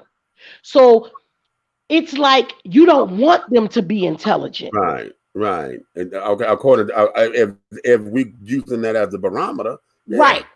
If you yeah. taking these tests and they want you to score somewhere here. And if you Mm-hmm. score all the way up there, they basically tell you basically like maybe you should go to school so you get a degree and you could be a detective. Basically, You know, 'cause you can't be a detective without a degree. right, Can't go to FBI without a degree. right. But the people who the most close to deal with our lives could just come straight out of high school and become a cop. Wait a minute, honey. But look at that. Listen to how you just said that. Ain't that how the real world is? All of the jobs that require all the skill and all the labor. You want me to work in this warehouse? You want me to sit up here and load this damn UPS truck? You want me to sit down here and work on this assembly line to build this goddamn car? Okay, I'm doing all of the work, breaking my All back, the work. making the pennies. Okay, got to run the risk of getting sick and can't come to work and this, that, and the other. Got to make Y'all sure ain't got no real good benefits. to this, that, and the other. I am the reason why your company exists. Exactly. While the executives sit up in the offices, All make the, a couple decisions, but and we down here, you giving us pennies for all the hard labor. I can give you another analogy real quick. In mental health, um, I think they've changed the term now, but there are two sides. Like they had the mental retardation and people that they just said had MH. So that was basically people that might have you might be schizophrenic, bipolar, stuff like that. That's MH. The people that they called mentally retarded back then would, I guess, would say like more severe than what we call autism right now, right? More severe. So there's more work to be done with them. Like Right. if I ran a house that had MR, their clients, my staff would have to basically like maybe have to bathe them, make sure they eat, baby like almost like adult babysitting, right? Right, right, With even more to do. right. Do you know that they paid them less than they paid the MH side that I worked on? We got paid higher. And all of my consumers, my clients were high functioning. They went to work, they went to school, they did all kinds of stuff. We Yeah. would go out, all of that. I never understood it. And I remember one time the company that I worked for, and I love that company because they taught me a lot. And I wanted to get an assignment that was closer to where I had lived because I had moved out of the city. And they said, "Well, Nicole, we have a MR house, but you would have to take a drop in pay." Who? Who's taking a drop in pay to do more work? Okay. Because and I can tell you guys that I'm a very hands-on site manager. Right. So I come in my site and I work with my team. If I come in and it's dinner time, I'm coming in and I'm cooking. If I come in at a time where they was about to go to the grocery store, I go to the grocery store. Right. Right. You know what I'm saying? I'm doing the work. So and I am like that when I'm at work. I don't care if I'm the supervisor or not. When I come in the door, if y'all got work to be done, I'm jumping in with you. Right. So you want me to take a pay cut to go do more work? Y'all lost your fucking mind. Huh? Okay. Y'all lost your mind. Right. Right. How about that? Okay, let's transition. The cops, so how people that are on the front line and responsible for so many lives to protect and serve our lives. You don't require them the education that they should have. And that's a disservice to them. How about that? As well. I mean, it's one to us, but it's a disservice to them because if you pull me over and I can tell you a law that you don't know about, I'm telling you that you're wrong because the law says blah, blah, blah, blah, blah. Right. And you locking me up and you wrong. Right. Okay. What we got? Haji says cops don't need better training because being charged to the taxpayers who are being abused by those very cops. We need to start speaking as what the cops are doing is destroying the neighborhood's economy. This is what Atlanta did to break down the Atlanta Red Dog and ran Eldon Bell out of Atlanta. When you talk money being lost, politicians get scared because toxic money is like corona on in the dark hustles.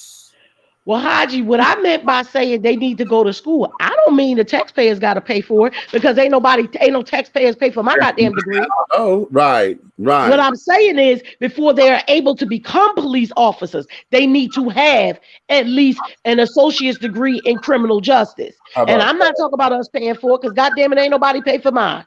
I got student loans I got to pay for. Them motherfuckers need to be paying for them too.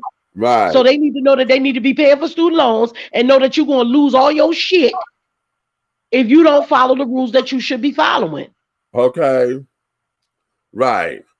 And then let's do this too. See, Hodge. See, I need you to start doing your own goddamn videos because see, one of the things that his whole thing, he is very, very big on talking about economy, okay, and black economics. And sometimes he runs my nerves sometimes because but it runs my nerve because I'm tired of him being the only one saying it. Yeah, well, he needs to come and educate the people. But not just him, but what has to happen is that we have to learn what that means. You know what I'm saying? Because I'm on this kick now saying, black economic, we need black economic and political power, this, that, and another. But we gotta start tuning into Ricardo's leadership blend. He's our family. He talks about all the economic things and all the political things and all of that stuff. Yeah, here's the thing. We gotta start tuning in on him. Because it's more than just understanding it as far as definitions. Okay. What we have to do is understand exactly how it works so that as a people can know how this is. We have illustrations of it, but to say just look at what they did with the civil rights movement and how they paid, how blacks came together with this and they funded this and we have it. But because it says Martin Luther King and civil rights and all that, folks will turn a deaf ear to it because it's old. We get tired of hearing about all that. Okay. So what happens is we have got to put something in place that folks can see tangibly. And then a lot of times when I'm talking money, I use the dope man's analogy for it. Okay. You know damn well that if you sit up here running for the dope man, you can't come up short. Okay. Absolutely. You know damn well you can't come up short because if you do, that's your ass, if not your life. Right. If not your life. So you can't sit up there and let your friend Pookie slide because he owed you $1. You can't. And see, when we sit down there and now I was going to say that you just said it. You can't let Pookie slide with $1. Black people, please stop thinking a black-owned business is always your hookup. Right. Because if you will go spend $300 on a pair of sneakers at motherfucking Macy's, but then go to that black-owned sneaker store and say, or that black man who have that sneaker line, and you want the hookup, stop doing that. Exactly. Because we can never be strong economically if we will not spend our dollars with each other. The way that we spend it everywhere else. And see, those are the things that we have to put in place. Like I said, he will wear me out with that. It's two arguments he wears me out with.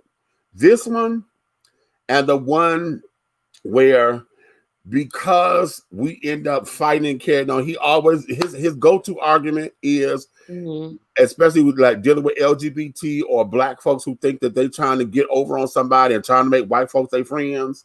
He said all you doing is that you just looking for a bed partner because eventually all y'all gonna do is fuck anyway. And that wears me out. Okay, I'm like, I'm so sick of we have to understand the economics, and we have to know, we have to understand it and then be able to apply it. Exactly. Here's the thing, one class I'm in right now is global financial marketing, management. Okay. Global financial management. I had to come up with me wanting to open a business in the EU. The EU means the European Union. But you know me, I'm power to the people, honey, because if it ain't an African country in there, then I guess you're going to have to figure something else out. So I chose to make a business in Ghana, in Accra. Uh-huh. I had to go and find out everything I need to do to be able to start a business in Right. there. All Right. the steps you have to make, how much it's going to cost, how much it was going to cost me when the money translated. Mm-hmm. Hell, the shit. Let me tell you what. Let me tell y'all something. I did so much research just to do this project, got me want to open a motherfucking business in Ghana for real. How about that? Well, I think that's probably the point. Haji said those are the anti-prosperity blacks. Now hold on. You know what? Because here's the thing about anti-prosperity. Anti-prosperity breaks down into a couple of things. One, you have those that feel as though I'm church related. You know, Jesus is gonna do this and this. I just gotta wait on the Lord and carry on. You know, I don't mean no harm. That kind of gets on my nerves. It kind of gets on my. And I'm not saying that they shouldn't be praying and asking for direction and stuff like that. But direct. baby, don't that book always also tell you you got to work? A man that don't work don't eat. I'm just saying. I'm gonna look up at the TV for a minute. I'm Okay. just saying. Anyway, I'm just hoping that if I work, you gonna bless me a little bit more because I'm trying to go for it. I always That's how I take it.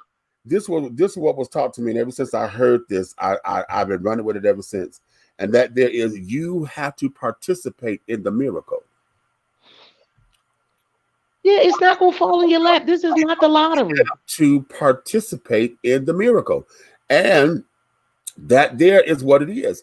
And when I say there's twofold. See, the one fold is, like I said, that's the church thing, because everybody waiting on Jesus to do it and don't necessarily want to trust their own talents and things. And sometimes, Jesus gonna send me the business. Jesus gonna send me the man. Bitch, you gonna be broke and by yourself. or we get stuck with wanting the help and the people. I know that's one of my issues. I need my team, and I need to, because trying to do this on your own, you get overwhelmed. You do.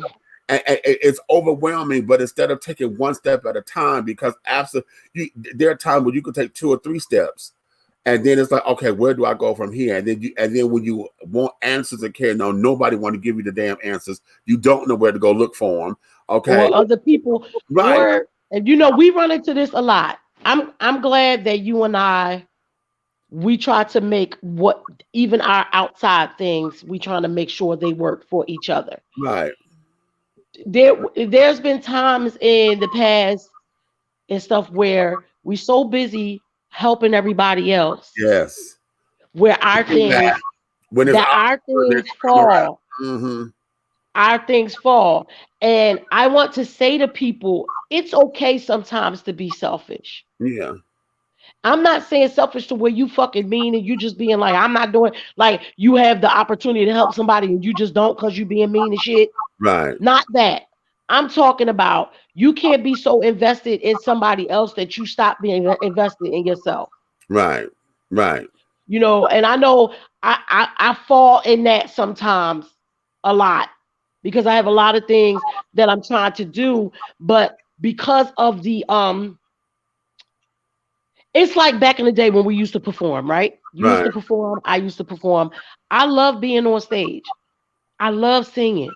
However, I love putting a show together better. Right. Okay. You know what I'm saying? I love the production of it all. I love to be the producer of it all, the director and stuff of it all. Right. That gave me more enjoyment than when I was actually out there singing myself. Me writing a song, being in the studio, putting it together, putting on a whole show, knowing what the band going to do and getting everything together for somebody else to perform makes me happy. Right. However, I do know that there are certain things that I want to do for me that I have to make sure that I do them now.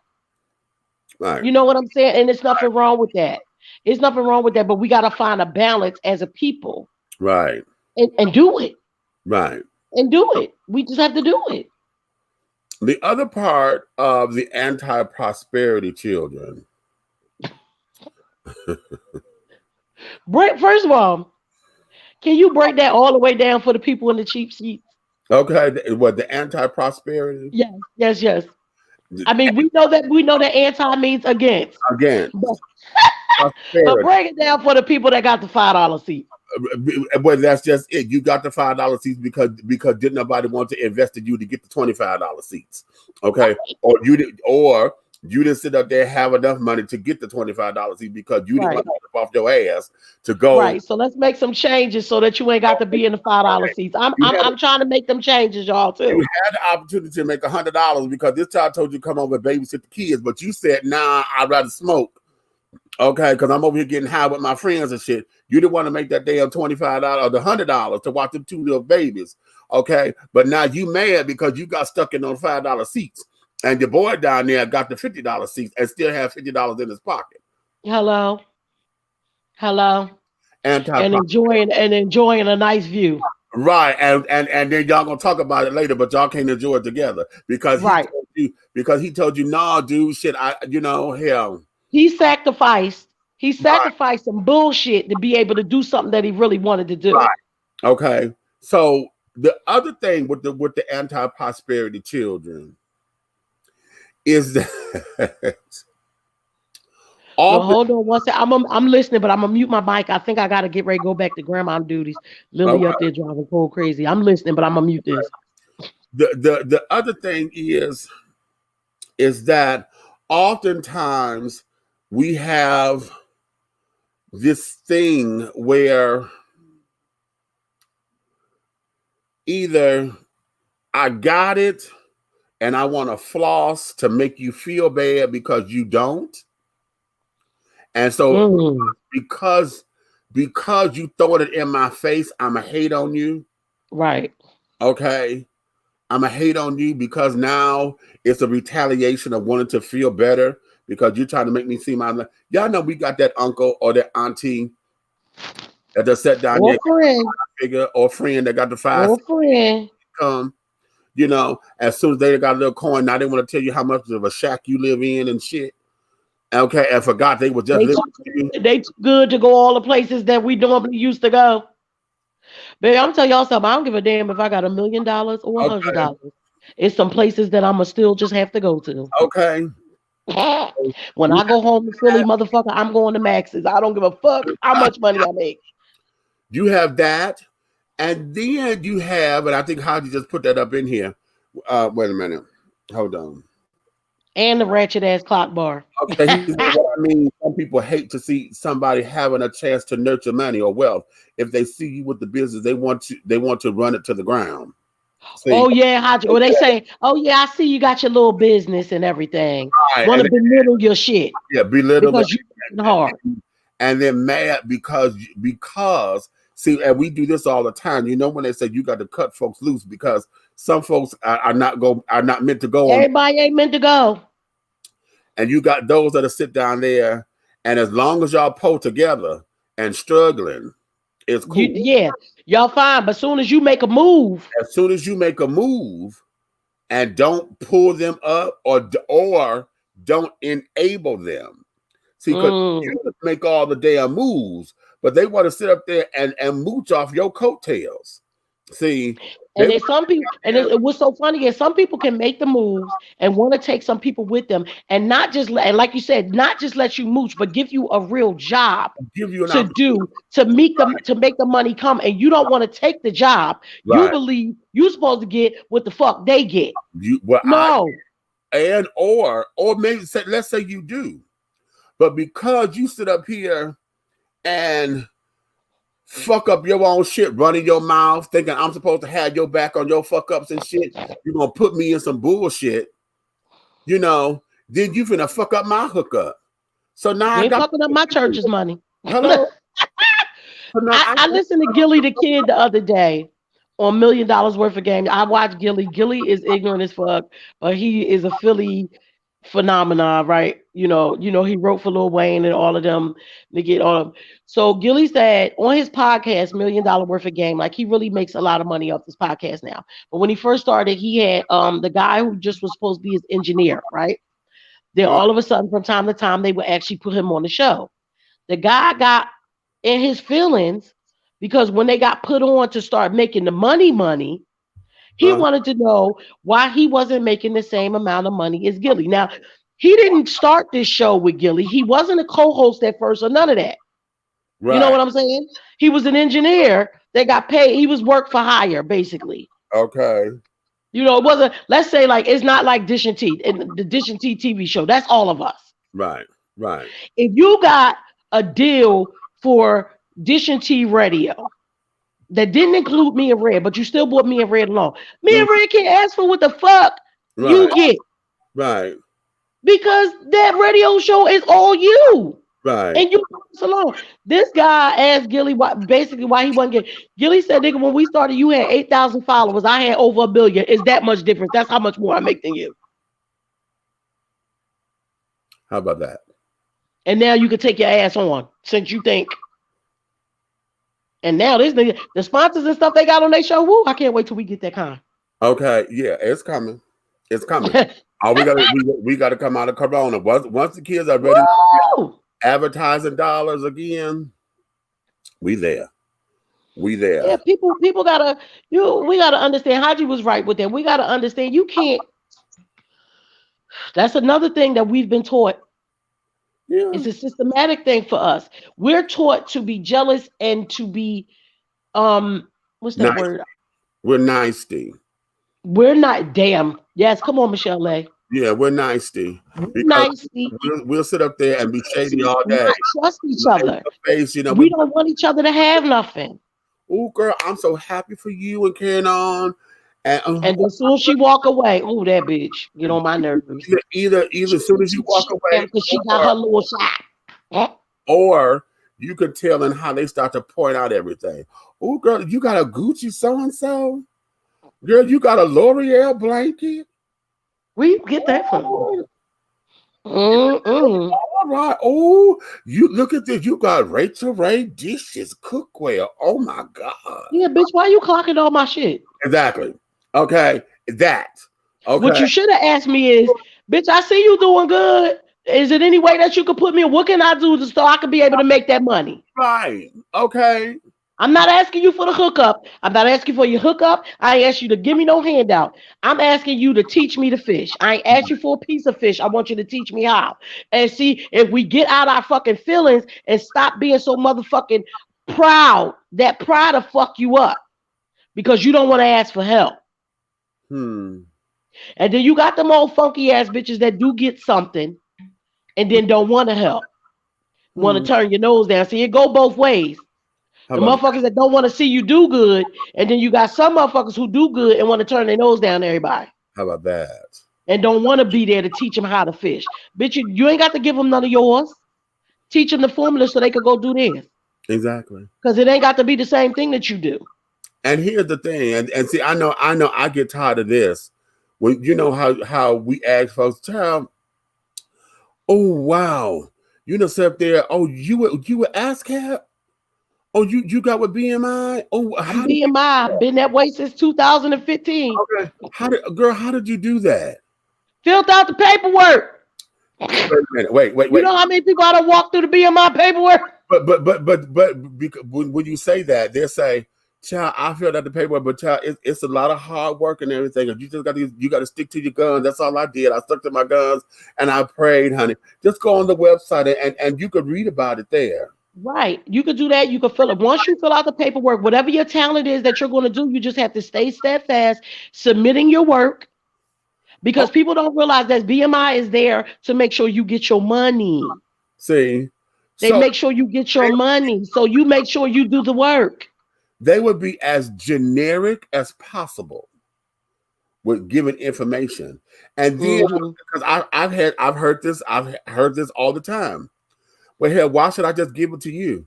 Here, I had to fight my way to the top. I had to sit up there. Didn't nobody tell me how to get it? But that's just it. That's just it. Because you should not want the next person to have to go through as much as you did. They didn't say, tell me, do it for me. What did you do? What do I need to do? Tell me the steps. That's it. Okay. It's so funny that you chose ASCAP and BMI because there are really a lot of people who I've sat on the phone with while they've done it on the computer. You know, I was BMI when they were sending out the hard copies. I still have me, Keisha, and Cole's and Molly's, I believe, hard copies to our BMI numbers and all of that stuff in my important paper folder. Right. Now they just keep everything online. You could request a paper copy, but Uh, back then when we did ours, they were sending it right to you. right. And there are plenty of times when people that I know you writing songs and you writing music and stuff like that. You got to protect your stuff after you copyright your stuff, and you want BMI to make sure you getting your money and your money is tracked and everything. Let me show you how to do this. Stay on the phone with me if you need me to. If You you can't get, I mean, it is very simple, but sometimes simple shit will fuck somebody up, and right. you can't be that ignorant motherfucker who don't want to help the person. Exactly. Exactly. We have to reach back. It's that Exactly. each one teach one. If you had to scrabble your knuckles to get to where you wanted to fucking be and everything, you should. You know how hard that was. Hmm. And if you can help somebody, and we ain't say just give it to them, but if you can help somebody get to it easier, why shouldn't you? See that Why part. wouldn't you? That part. Now let me get to the meat and potatoes of today. Okay, what's going on? Meat and potatoes of today. Oh, let me tell y'all something real quick, real funny because it sounds like he about to tell us something either real sad or real mad. Liliana is 6 years old. Liliana has just co-wrote and co-produced a show that we will be filming tomorrow after we get off the radio. Oh, okay. I asked her what her damn name is going to be. Her stage name will from now and forever be Crystal Hart. And on her show, I am Nana Hart. Huh. And Cole is just Auntie Cole. I said, is she Auntie Cole Hart? She said, no, just Auntie Cole. She told us everything that's supposed to happen tomorrow. She even went so far to tell us who's going to hold the camera while the other one do the other stuff. I'm my love director, producer, EP. Baby, this baby just went through all the goddamn emotions. I said, let me see you be sad. If she ain't look like the tear was about to fall out her eye for real, Okay. she did sad, mad, happy, and she did, Grandma, I can show you how to daydream. And stared off in the motherfucker's face like, I can't wait till tomorrow after work. Okay. I Huh. just want to give y'all something to smile about before we about to get into this grit. Cheerings. With the cheerings. With the Okay. shit. Okay, here's a couple things. First, I'm gonna start off with this one. Okay, here's the salad and things. Okay. Oh, the appetizers, the No, we salad. didn't have advertising. This here is okay. Okay, how? This tells that Okay. prosperity of the crystal heart. Woo! Thank you. Honey, let me tell you something. I teach them young. And you know what else, Haji? Because you're always on economics. My granddaughter is 6 years old. I sat down and I know she probably didn't understand shit that I said today, but I sat down and I showed her the stocks that she owns. Okay, okay, I explained to her that right now, only right now, she's going to own more, but right now she owns 15 shares in a medical marijuana company. And that grandma buys a couple more shares every 2 weeks because until you get that, I'm gonna try to get all five of my granddaughters up to 100 shares apiece. If okay. I can get them that much, I got to see how much the company allows. Right. But 50 to 100 shares. So each one of my granddaughters have 15 shares in this company. And I know she might not have understood it, but I'm telling her about it until she do get it. How about that? Okay. Let's start this for real generational wealth because everybody ain't got to be a rapper mogul, hip hop mogul, fashion mogul, and stuff like that to be able to pass on generational wealth. We got to start doing it for these kids. Exactly. All right. Now, well, in the spirit of being black and educating our kids and carrying on, um, how many of y'all are Black celebrating? like this or black like this? Okay. Come on, Daniva. Uh, how many of I y'all love that diva, y'all. Y'all understand? I love fucking that diva. Juneteenth tomorrow? Tomorrow. Are we talking about that all day on the radio? Because we better be. I Well, ain't showing up to work okay, tomorrow. how many of y'all are celebrating Juneteenth? And for those of you who don't know what Juneteenth is, darlings. Break it down for Yeah, the people in the cheap seats. wait a minute. I did not have it ready. Oh, Demetrius, you so late for this. You late. Late. Do we have anything to do? I haven't had anything planned because Liliana popped up on me. I mean, I knew she was coming, but I wasn't prepared. So if there's something that we can do to celebrate, I really want to please let me know because I want to participate. If y'all having a cookout for Juneteenth, that's what we need to start doing. Them barbecues need to start being on Juneteenth instead of July the 4th. Meech, is you froze or you just staring at your screen?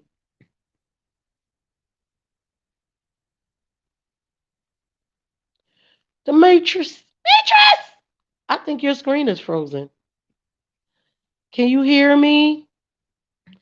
Father, can you hear me? Oh, I think Meech is froze, you guys. Let's give him a couple seconds to get it together. He might have to go back out. Okay. Yeah, he might have to go back out and come back in. Yeah, so tomorrow, you guys, is Juneteenth. Um, I it's my prayer and my wish that we start celebrating Juneteenth the way everybody celebrates July the 4th. I know we are conformed to July the 4th, but baby, what none free about us on their Independence Day, okay? We were still slaves on their Independence Day. Please believe that. Now, I know not everybody know that. They ain't never thought about it, but we were still slaves when they had Independence Day. Okay? When their Independence Day was made and formed, we were still slaves. So it's my prayer and my hope that we begin to celebrate Juneteenth the way they celebrate July the 4th. And I don't have no problem with them celebrating July the 4th. I just want us to celebrate Juneteenth. That's all. You know what I'm saying? Um, I'm a little lost because I didn't know what Meech was about to talk about. I've been looking crazy these last couple days. I look like a grandma for real, don't I? It's horrible. Um, I think Meech is about to come in. I'm hoping you guys. Yeah, I hope you can still see me. I'm trying to hold on. You can send her. My granddaughter is requesting to come and she allowed me to come and do the live, so she went upstairs with my daughter to watch TV, but she's ready to come down here now. So come on, tell her to come on. Sorry for the ghetto stuff, y'all. They way upstairs. Yeah, my granddaughter wants to come down here with me now. I guess she's watched her show and whatnot. I don't know. We're waiting for Meech to get back in here. You guys, guess we're just on a standby, waiting for Meech. And I can't read any comments if you guys are commenting because Meech has the control of that. He started the stream, so he has the control over the comments and stuff like that. So I can't read any comments if you guys are sending any. But oh, you know what I want to remind you guys of? Remember, we talked about it before. You guys always see our cash apps at the bottom of our screen. We are trying to build our page. We are trying to build the show. We donations are absolutely welcome. And I've already talked about her, so they know she's here. Take your shoes off, Stink. Yes, we want to build the show. We want to build a bigger platform, and we are dedicated to anytime somebody will send us a donation to Dish and T, whether it's me, Meech, or Big Eye Ally, we will be taking some proceeds to that's so cute. We'll be taking some of what people donate to us and donate into some of the causes. We have a few. I know we know Until Freedom is one that's for sure that we definitely want to keep on supporting. So we want to give money to Until Freedom. So I am the one doing the begging today. If y'all feel it in your heart to help us get to bigger platforms, if you pour that water in my bed, little girl, I swear. You want to come say hi to the people on my live? Hurry up before Uncle Meech get back in here. Say hello. Hi. Tell everybody what your new acting name's gonna be. It's going to be what? What did you say out there? Crystal Heart? No, that's my. That's your acting name for the show, right? Yeah. That's what I'm talking about. Tell them your acting name for your new show. My acting name, like the name. The one that you just told us you was gonna be. The name that I'm having. Yes. Oh, it's Crystal Heart, and the name that the show is called is what do you want to call it? And that means you can call it whatever you want. You can call her show whatever you want to call it.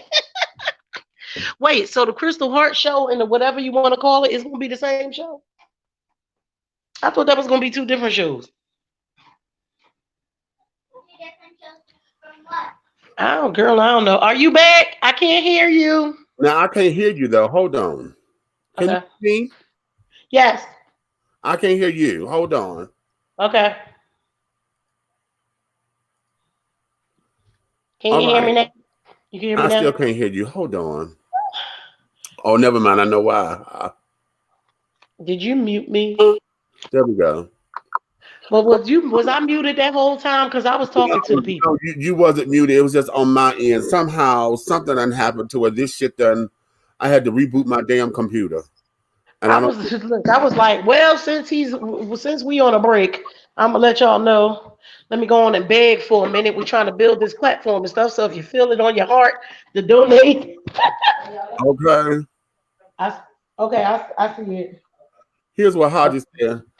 How we never say Juneteenth was our freedom from the enslavement from the Native Indians, Cherokees. You know, we our own owe some money given to them for releasing us. Oh yeah, because they had us as slaves too. Yeah.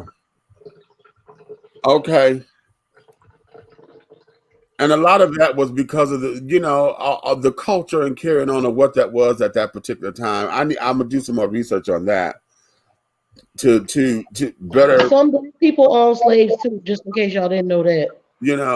Right. So that we could be very proficient in that. But see, that's part of the education that needs to go on. Also, what has to happen is we really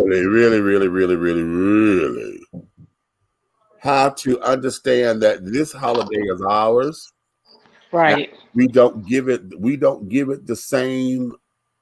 It was July the 4th. That's what I was talking about. We don't give it the same reverence as we should. And see, what pisses me off is that July 4th, everybody want to run around and they want to red, white, and blue and carrying on, and that's cute. I don't mind being patriotic.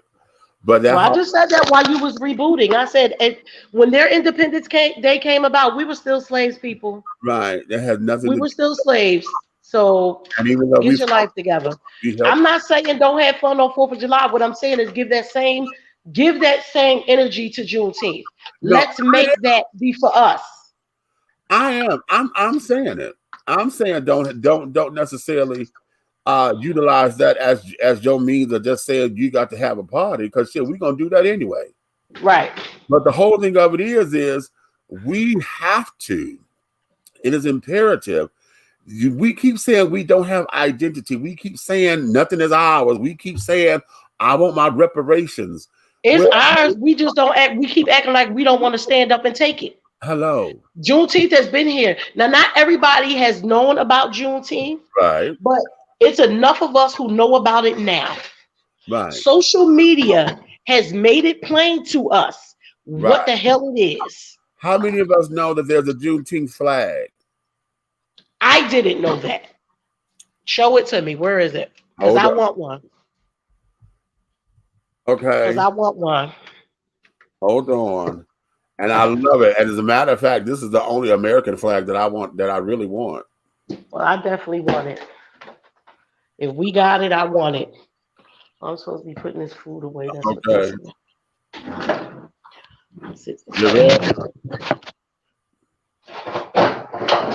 Damn it, I want this to be bigger than this. Okay, well, shit. Hold on. Share this screen. Let me know when to stop. I'm trying to put some saran wrap over this food. Okay. All right, here it is. I wish it was bigger, but this Oh here my God. is the Juneteenth. This is the flag that That's pretty. is the official Juneteenth flag, and Where because can we buy one? um you could get them online and carry it on. They kind of costly, but it's cute. They're like Okay. $70. Okay. Okay. How big is it? Big like a regular American flag? Yeah. Yeah. We can get smaller ones. I think I haven't seen any smaller ones, but Mm-hmm. the one place that I did see because I was trying to get one maybe like a couple of years ago, and Yeah. I had never followed up with it.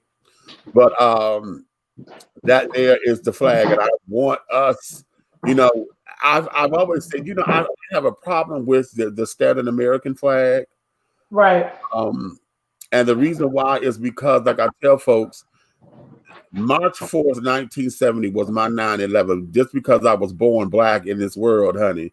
The way how Right. we have been persecuted and carrying on, and then as I started to grow up and learn this and being the intelligent man that I am, and then being an intelligent gay man, and then being an intelligent gay overweight man, and this and the other, Mm-hmm. you know, um, it just became something. So my very existence was a threat to mankind and carrying on. And Mm-hmm.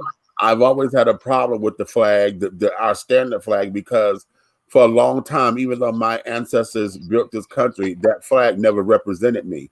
We fought with Right. that flag, but it never represented me. Yeah. Okay.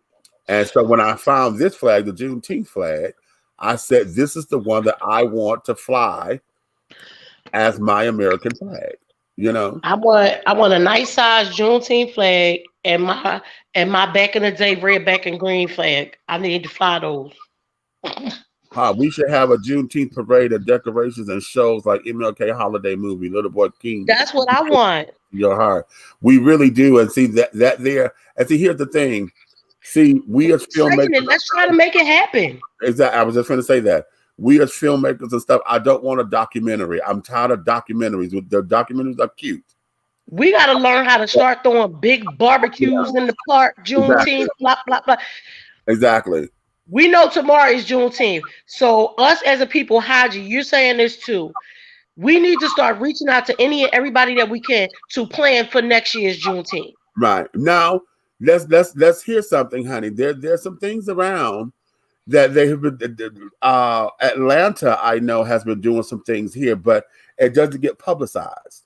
A lot of Right. the stuff that they've been doing, they've been Okay, having, well, then we need to get the cameras out there. yeah, and we need to go out there and to make sure that we understand this, because this is who we are, and this is Right. what this is. This is what this is all about, and we have to.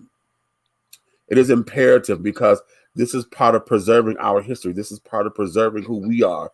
This is part of having the folks understand and connect with our identity. We keep saying we don't know who we are. This is a part of it. And here's the other thing. I'm going to say this because everybody get tired of us talking about slavery and carrying on. Well, damn it, this was our freedom from it. This here is our emancipation, the real emancipation. This is our Independence Day. Totally. Okay. Totally. Okay. And it wasn't just 1863 when the Emancipation Proclamation was signed. Honey, that was the start of it. But this here, 1865, June 19th, 1865. Okay, this is our independence as a complete and totally free people. This is why we need to have this celebration. This is why all the movies, honey, all of the movies, we need to sit down there and do all of the movies that says who we are. Okay, that's what needs to happen. Okay. So having said that, I'm gonna go to my final thing, because we at the 2 hour time, and that there is And it's 11 o'clock, and my granddaughter is still woke. Oh, I got to get her to bed okay. so that I can get up. Is we on the air in the morning, right? Yeah. Oh yeah. So let's get to the final thing. The final thing is I'm, real I'm quick. going to turn my mic off so that you can tell it because she's watching TV, but I'm still listening. Okay. I'll cut it back on when I gotta say something. The face of racism, honey. Aunt Jemima, Uncle Ben, Mrs. Buttersworth, and Chef Rastus. Okay. Y'all know Jemima pancake mix, Uncle Ben's rice, Mrs. Butterworth syrup, and the cream of wheat. Okay. These companies have been around for years, over 100 years, and carried on. Okay. They have been using these images as the face of their product line forever and a day. Okay. And now, because of the climate that we're in, now all of a sudden they're looking to rebrand, because now they want to address the images of them being the history of them being racially charged. Okay. Can I ask a question though? Mm-hmm. Remember, we went through the change of Aunt Mama when she went from having a rag on her head to her having a perm. And an She had earring. the feathers too. She had the feathers too. Them Jones was laid too. Okay. But what can you possibly change her to? You gonna make them white now? Well, you gonna make her white? You gonna make Uncle Ben white? What's going on? Well, that there is what they're looking to do, because And then Mrs. I'm gonna be totally honest with you. You make them people white on that box, I'm gonna be mad as shit. Here's the thing. My whole thing is after it being such an institution, I don't think they should change it. I don't think they should change it. I I don't mean, think. I think they did a good thing when they took the rag off Aunt Yeah, Mama head. I yeah, think that was a good thing. What do you need to change about Uncle Ben? right. I mean, he had on a suit. Was it? What can you change about him that he was like a servant? Yeah, Well, only show his damn head. but they started that. They started doing that. And the man on the cream of wheat box is black too, right? Yeah, that's Uncle So Ron. he got like a chef hat on or something. Right. I'm about to go in the kitchen and look. He said So this. so what are they going to change? They don't know yet. And then Mrs. Buttersworth, hell, she's always been the bottle. The bottle is what made us want Mrs. Butterworth. Yeah, it was her shape. It was her. It was the bottle of her shea. So But a lot of now, according to them, they're claiming that interesting to see what they do. Mrs. Buttersworth was supposed to be the image of everybody's grandmother. But of Right. course, when you look at a child, that's the mammy. With the That's the apron. mammy. She was everybody's grandmother. She was her own grandkids' grandmother and all those white kids' grandmothers. It wasn't what it was. So, but at this particular stage of the game, child, you've been in this too damn long. You You can't change the name. You change it now. What the hell are you gonna do?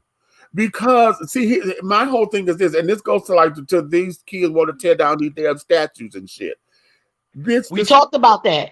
Don't tear them down. They are part of the history. They're part of history now. You tear it down, that's like the shit didn't happen. Right. You built new things to show the change that we've come through, that we've gotten to, and where we're going.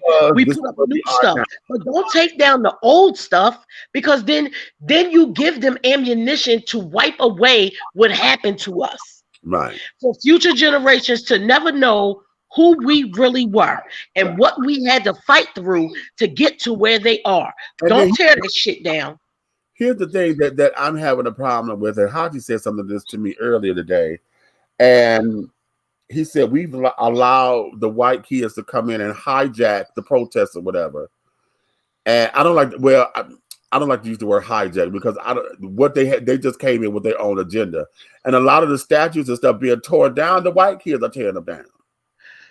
Yeah, if you guys didn't know, I don't know if I sent you this link or not, but in Philly, remember I told you they were setting police cars on fire? Right. Okay, well, they found the bitch that was doing it, and she wasn't black. How about that? She was white, like white with snake tattoos on her arms and shit like that. But baby, them surveillance cameras. Remember I told you they found her by something she bought on what is it called? The Posh website. One of them Posh Smart or some shit like that. They traced her back to something she had purchased online. And stuff like that, we have to bring awareness to, and I'm glad that they showed that. It's not that, because none of us want the destruction. We want the change. Wait a minute. See, what happened? No, it's just this is just hitting me kind of wrong. Because remember how they did that with Jesse Smollett? They were able to trace these kids. How in the hell did you know who to look for if all you got is a goddamn picture? Now, we can sit there and play, they got digital imaging and carrying on, but how did you know to find her name if she's never been in the system or whatever? Or What maybe you think happened? How you think that happened? Because now that you saying it, I'm like, see what how did? for me, I don't want to buy this conspiracy theory with these crisis actors and carrying on. However, I do want to look into it to see how much of it is true. I don't want to buy it the way that they're trying to sell it to us because it's hype. Okay. But there's something to it. Because I still say Jesse was set up. Okay. I still say he was set up. I've said that from the beginning, and I've never changed that. Whatever his part in it was, he was set up. Okay. Because this here. And then Chicago doing that too quickly, just like with this here with this white girl setting these cars on fire. How did you know to trace her from a purchase that she made here? What did you do that said that you found out what her name, address, phone number shit is to be able to track her IP address to know her computer or her phone or this? See, okay. Because they did try, because they zoomed in on the picture of her lighting the car. She had a Molotov cocktail too. Okay. They zoomed in on the picture of her. I don't know how they got the IP addresses of things that she bought, but when they zoomed in on her doing it, and that is who they caught. How about that? How did you say? Well, I believe those breakfast images represent intimacy in white households. It's hard to say blacks are bad when the food with black images on them fill their bellies. Oh, that's a good point. Come on now, Haji. That's a good point. What that does, that's comfort, darling, because a lot of them who come up having mammy or having auntie, which is why auntie it used to be derogatory, but now that's but you know how I always correct people when I say it's not auntie. Don't call me auntie. Like I always say Aunt Nikki. When people say auntie, I correct them. Only person I stopped correcting was Red, because I think it's just now he down south and he just got allocated to the south and everybody say auntie. But and it's funny, I do recognize like the auntie when they would say auntie, it was like the mammy thing. It was because that was their way of not wanting to address him as Miss or Mister or whatever. It was. I got down here like you guys in Philly. I'm everybody's mom. Okay. So I felt like in Philly, I'm everybody's mom. So I'll come down when I'm here. I'll be everybody's aunt. I can't be your mom. I can't have kids in both states. Okay. So I took on the nieces and nephews when I got here. That's that there is that. And so the whole idea, I like how he said that, because when you was raised and had the housekeeper or had the nanny or whatever to come in and that's all you knew they cooked breakfast and carried on during the slavery time. That's what we did during the time when our grandmothers were the domestics. They came in, and we did this, that, and the other. So I don't know, y'all, honey. They could have kept all that. I just think, Lily just asked me. She said, "Grandma, do you care? What do you prefer, Grandma or Auntie?" Grandma to you. No, I said, what do you prefer? Instead of Auntie, do you want Grandma or Auntie? Like auntie together. Oh, okay. Well, honey. Okay, that's what you want to know. At 6, what do you prefer? Right. I prefer Grandma from you and your sisters and your cousins, and Aunt from everybody else. Okay. Right.